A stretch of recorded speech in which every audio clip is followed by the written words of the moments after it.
রাধে রাধে বন্ধুরা, তোমাদের সকলকে স্বাগত বিশ্বাস এডুকেশন চ্যানেলের। প্রথমবার হলে চ্যানেলটি সাবস্ক্রাইব করে রাখবে।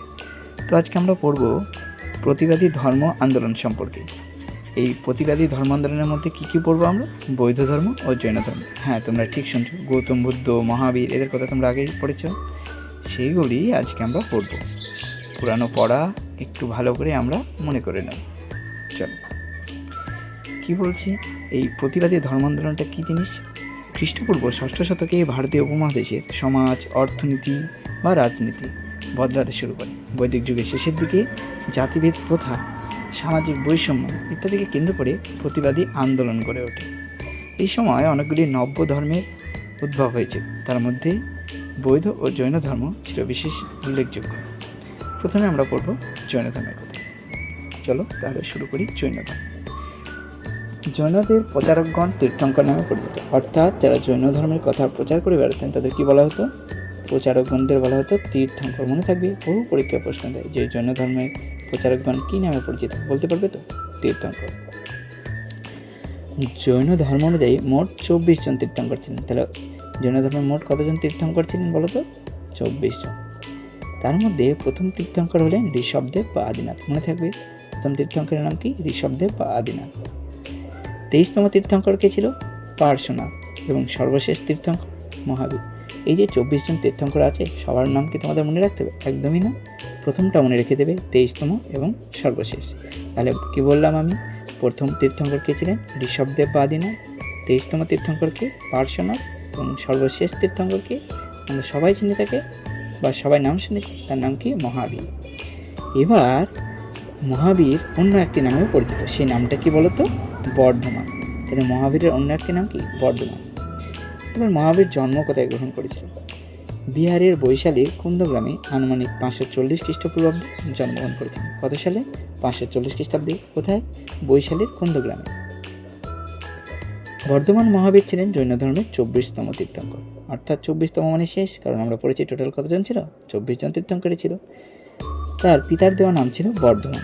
ঠিক আছে, তাহলে এই যে আমরা মহাবীর বলি, তার পিতার দেওয়া বা পিতৃদত্ত নাম কি ছিল বলতো? বর্ধমান।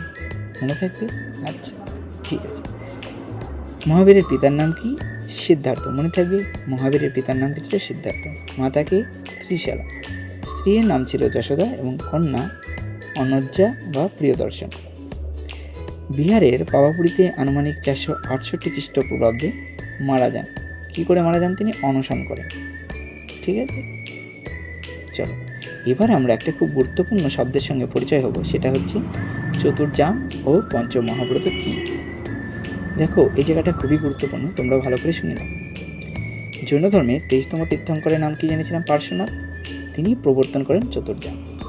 এই চতুর্জামে কি ছিল? এই চতুর্জামে 4টি নীতি ছিল। সেই নীতিগুলো কি কি?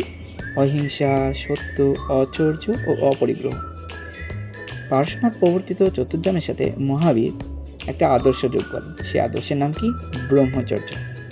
এই 5টা নীতিকে, অর্থাৎ চতুর্জাম প্লাস ব্রহ্মচর্য, চতুর্জামের মধ্যে কি কি পড়ে? অহিংসা, সত্য, অচর্য, অপরিগ্রহ আর এই ব্রহ্মচর্য। এই 5টিকে একসঙ্গে বলা হয় পঞ্চমহাব্রত। মনে থাকবে? তাহলে এই চতুর্জামকে প্রবর্তন করেন পার্শ্বনাথ, আর মহাবীর ব্রহ্মচর্যটা অ্যাড করে দিয়ে কি হয়ে যায়? পঞ্চমহাব্রত। জৈন ধর্মে তুমি একটি কথা শুনতে পাবে, যে ত্রিরত্নের কথা। এই ত্রিরত্নে কি বলা আছে? সৎ বিশ্বাস, সৎ জ্ঞান, সৎ আচরণ। দেখো, এই জৈন ধর্মের 2টো শাখা ছিল, সেই শাখাগুলোর নাম কি? শ্বেতাম্বর আর দিগম্বর। এটি সবার গুলিয়ে যায়, অনেকে এটি বৌদ্ধ ধর্ম বলে পরীক্ষায় ভুল করে আসে, কিন্তু তোমরা মনে রেখে দেবে জৈন ধর্মের এই 2টো শাখা কি? শ্বেতাম্বর আর দিগম্বর। কি এই শ্বেতাম্বর ও দিগম্বর? চলো জেনে নিই। চন্দ্রগুপ্ত মৌর্যের শাসনের শেষ দিকে এক ভয়ানক দুর্ভিক্ষ হয়। সে সময় অনেক জৈন সন্ন্যাসী উত্তর পূর্ব ভারত থেকে দক্ষিণাত্যে চলে যায়। এই চলে যাওয়া থেকেই জৈনদের মধ্যে 2 ভাগ হয়। একটি ভাগ শ্বেতাম্বর, একটি দিগম্বর। শ্বেতাম্বর অর্থাৎ যারা সাদা বস্ত্র পরতেন, আর দিগম্বর বস্ত্রহীন বা নগ্নতাবাদী, প্রকৃতিবাদী। ঠিক আছে, এবার স্থূলভদ্র ও ভদ্রবাহুর কথা পাবো শ্বেতাম্বর এবং দিগম্বরের সঙ্গে। কি সেটা? উত্তর ভারতে জৈন ধর্মের প্রচার করেছিলেন কে? সেটা স্থূলভদ্র। স্থূলভদ্র কি করেছেন? উত্তর ভারতে জৈন ধর্ম প্রচার করেছেন। পার্শ্বনাথের আদর্শ অনুসারে শ্বেত বস্ত্র পরিধান করতেন, অর্থাৎ এই স্থূলভদ্র কি ছিলেন? শ্বেতাম্বর ছিলেন। এর জন্য তাদের শ্বেতাম্বর বলা। আর ভদ্রবাহু ছিলেন দিগম্বর। দক্ষিণ ভারতে গমন করেন। মহাবীরের আদর্শ অনুযায়ী ভদ্রবাহু তার অনুগামীরা কোনো পোশাক পরতেন না, এই জন্য তাদের দিগম্বর বলা হতো। ঠিক আছে, এর মধ্যে আমাদের কিছু জিনিস জানতে হবে। ঠিক আছে, জৈন সিদ্ধান্তের নাম তোমরা জানো। ঠিক আছে, সমগ্র ধর্মশাস্ত্রকে একত্রে জৈন সিদ্ধান্ত বলা হয়। তো এই বইয়ে লেখা আছে সেটা। ঠিক আছে, কল্পসূত্র নাম শুনেছ? প্রথম লিখিত গ্রন্থ কি? কল্পসূত্র। এটা কি লিখেছিলেন? ভদ্রবাহু। একটা কথা শুনবে তোমরা, দ্বাদশাঙ্গ। এটি কোন ভাষায় রচিত বলো তো? অর্ধমাগধী ভাষায় রচিত। এখানে আমাদের জৈন ধর্ম শেষ। আশা করি তোমরা বুঝতে পেরেছ। এবার আমরা শুরু করতে যাচ্ছি বৌদ্ধ ধর্ম। দেখো, বৌদ্ধ ধর্মের সঙ্গে কি জড়িত বলো তো? গৌতম বুদ্ধ। এবার আমরা জানবো গৌতম বুদ্ধের সম্পর্কে। আনুমানিক 563 খ্রিস্টপূর্বাব্দে হিমালয়ের পাদদেশীয় নেপালের তরাই অঞ্চলের কপিলাবস্তু নগরে লুম্বিনী নামক উদ্যানে গৌতম বুদ্ধ জন্মগ্রহণ করেন। এবারে গৌতম বুদ্ধ জন্মগ্রহণ করতে পারে এটি নিয়ে একটি দ্বিমত আছে। কেউ কেউ বলেন যে 563 বা 563, কিন্তু পরীক্ষায় যেটা অপশনে থাকবে তোমরা সেটা করে আসবে। ঠিক আছে, চলো। গৌতম বুদ্ধের পিতার নাম ছিল সুদর্ধন এবং মাতা ছিলেন মায়াদেবী। গৌতম বুদ্ধের প্রথম নাম সিদ্ধার্থ। এবার কি হয় না, জন্মের 7 দিন পরেই তার মা মারা যান। এবার যে পালন করেন তাকে, যে তার বিমাতা গৌতমী তাকে পালন করে থাকেন, এই জন্য তার নাম হয় পরবর্তীতে গৌতম। গৌতম বুদ্ধের স্ত্রীর নাম কি ছিল? যশোধরা বা গোপা, এবং পুত্রের নাম ছিল রাহুল। ঠিক আছে, চলো আরও জেনে নিই বৌদ্ধ ধর্ম সম্পর্কে। এবার গৌতম বুদ্ধ কি হয় না, মাত্র 29 বছর বয়সে কি হয় না, স্ত্রী যশোধরা এবং পুত্র রাহুলের মায়া ত্যাগ করে গৃহ ত্যাগ করেন। বৈদিক শাস্ত্রে এই ঘটনাকে মহাভিনিষ্ক্রমণ বলে। এটি খুব একটা ইম্পর্টেন্ট টার্ম, যে মহাভিনিষ্ক্রমণ কি, অর্থাৎ কি, তিনি পরবর্তীকালে কী হয়েছিলেন না, 29 বছর বয়সে স্ত্রী এবং তার স্ত্রীকে যশোধরা এবং তার পুত্র রাহুলের মায়া ত্যাগ করে গৃহ ত্যাগ করেন। বৈদিক শাস্ত্রে এই ঘটনা মহাভিনিষ্ক্রমণ নামে খ্যাত। তাহলে তখন যখন ঘর থেকে বেরিয়ে যায় গৌতম বুদ্ধ, তার বয়স কত ছিল? 29 বছর।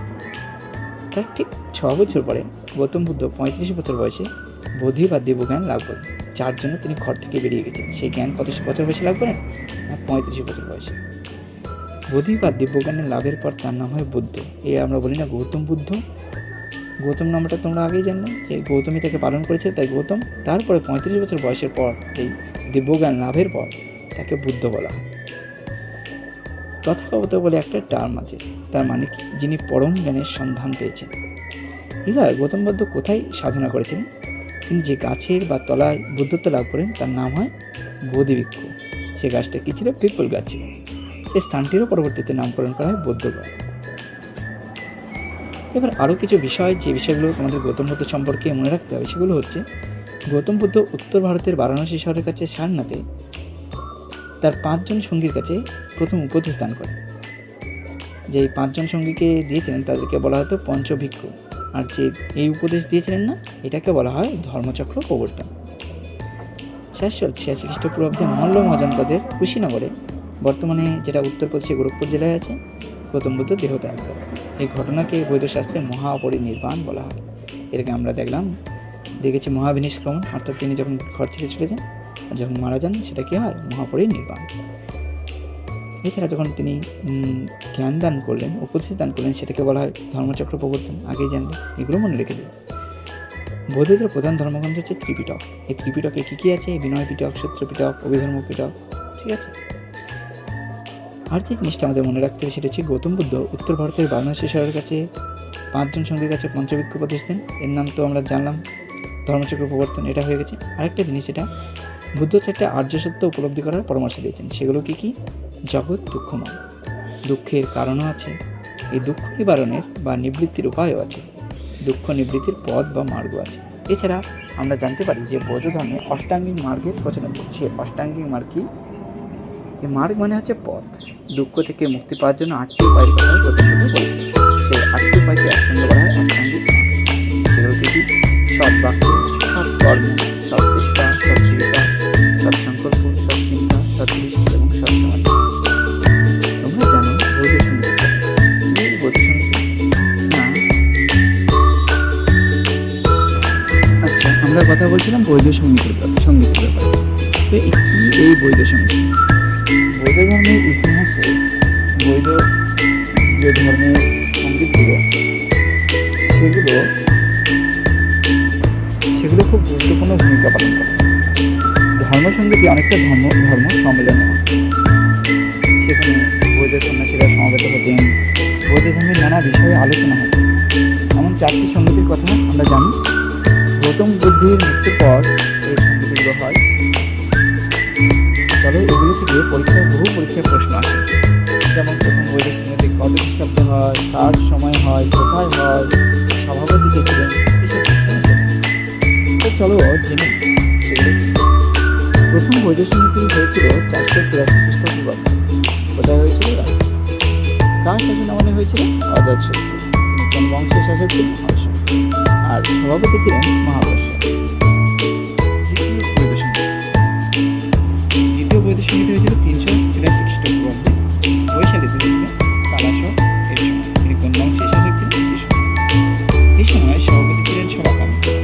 তৃতীয় বৌদ্ধ সঙ্গীত হয় 250 খ্রিস্টপূর্বাব্দে। পাটলিপুত্রে হয়। এই সময় শাসক ছিলেন অশোক এবং তিনি ছিলেন মৌর্য বংশের শাসক। এই সময় সভাপতি ছিলেন মোগলপুত্র কৃষ্ণ। চতুর্থ বৌদ্ধ সঙ্গীত হয় 72 খ্রিস্টাব্দে। কাশ্মীরে হয়। কাশ্মীরের জলন্ধর বলে জায়গাটার নাম। তো কার সময় হয় সেটা হচ্ছে কনিষ্কের সময়, বংশের রাজা। এই সময় সভাপতি ছিলেন বসু। অর্থাৎ দিকের মাধ্যমে আমরা মনে রাখতে পারি এই সঙ্গীতগুলো কোথায়।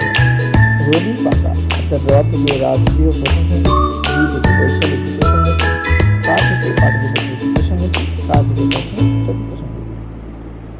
এবার বৌদ্ধ ধর্মের প্রধান ধর্মগ্রন্থের নাম কি বলতো? ত্রিপিটক। এই পিটক কথার অর্থ কি? ঝুল। ত্রিপিটককে 3 ভাগে ভাগ করা যায়: বিনয় পিটক, সূত্র পিটক, অভিধর্ম পিটক। আর এই ত্রিপিটক কোন ভাষায় রচিত? পালি ভাষা। চলো প্রায় আমরা শেষের দিকে। আমরা জেনে নিই বৌদ্ধ বিশ্ববিদ্যালয়ের স্থান এবং প্রতিষ্ঠাতা সম্বন্ধে। যেমন নালন্দা বিশ্ববিদ্যালয়, এটি কোথায় ছিল? বিহারে। কে করেছিল? প্রথম অমরগুপ্ত, গুপ্ত বংশের শাসক। অদন্তপুরী ভারতের দ্বিতীয় প্রাচীনতম, এটি কোথায় আছে? বিহারে আছে। কে করেছিল? গোপাল, তিনি পাল বংশের রাজা ছিলেন। বিক্রমশিলা, এটা কোথায় আছে? বিহারে। কে করেছেন? ধর্মপাল, তিনি পাল বংশের রাজা ছিলেন। সোমপুরি কোথায় আছে? উত্তরবঙ্গে। কে করেছেন? ধর্মপাল, তিনিও পাল বংশের রাজা। তো এই ছিল আজকে আমাদের প্রতিবাদী ধর্ম আন্দোলন, বৌদ্ধ ও ভিন্ন ধর্ম। ক্লাসটি ভালো লাগলে লাইক করো এবং কমেন্টে যদি আরও কী করলে ভালো হয়, কোথায় কোথায় অসুবিধা হয়েছে ক্লাস করতে গিয়ে তোমাদের বুঝতে, বা আরও কী চাইছো তোমরা, এটি কমেন্টে জানিয়ে দাও। আর চ্যানেলটিকে সাবস্ক্রাইব করে আমাদের সঙ্গে থাকো। রাধে রাধে।